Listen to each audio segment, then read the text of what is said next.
அண்மை செய்தி. நெசவு தொழிலாளர்கள் குடிசை தொழில் போன்று கைத்தறி வைத்து நெசவு செய்து பிழைத்து வருகிறார்கள். வீட்டில் தறி வைத்து நெய்பவர்களுக்கு தொழில் வரி விதிக்கப் போவதாக தகவல் வெளியாகியுள்ள நிலையில் இதற்கு இபிஎஸ் கண்டனம் தெரிவித்துள்ளார். கூடுதல் விவரங்களோடு நமது செய்தியாளர் ராஜேஷ் இணைகிறார். வணக்கம் ராஜேஷ், மேலும் விவரம். வணக்கம். எதிர்க்கட்சித் தலைவர் எடப்பாடி பழனிசாமி அவர்கள் அறிக்கை ஒன்றை கொடுத்திருக்கிறார்.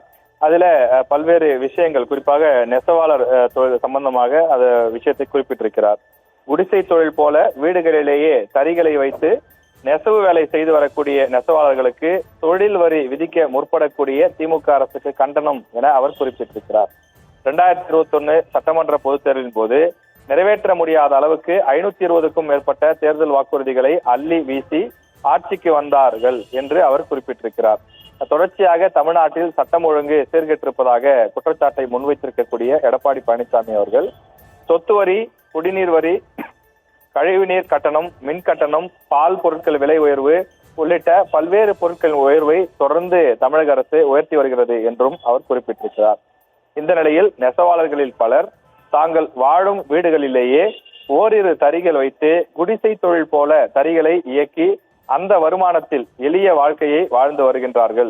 இந்நிலையில் வெந்த புண்ணில் வேலை பாய்ச்சுவது போல் தமிழகம் முழுவதும் குடிசை தொழில் போல ஓரிரு தறிகள் வைத்து நெசவு தொழில் செய்து வரும் நெசவாளர்கள் வீட்டில் உள்ளாட்சித்துறை அலுவலர்கள் தறிகள் உள்ள அந்த இடங்களை கணக்கீடு செய்து அப்பகுதிகளுக்கு வணிக ரீதியில் தொழில் வரி விதிக்கப் போவதாக தகவல்கள் கூறுகின்றன. எனவே இதற்கு கடுமையான கண்டனங்கள் என்று அவர் குறிப்பிட்டிருக்கிறார்.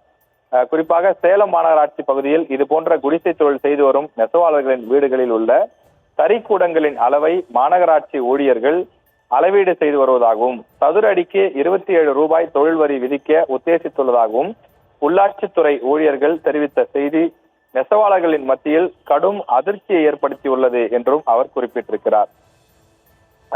நெசவு தொழில் தலைநிமிர்ந்து நிற்பதற்கு தேவையான அனைத்து நடவடிக்கைகளையும் விரைந்து எடுக்க வேண்டும் என திமுக அரசை வலியுறுத்தி கேட்டுக் கொள்வதாகவும் அவர் குறிப்பிட்டிருக்கிறார்.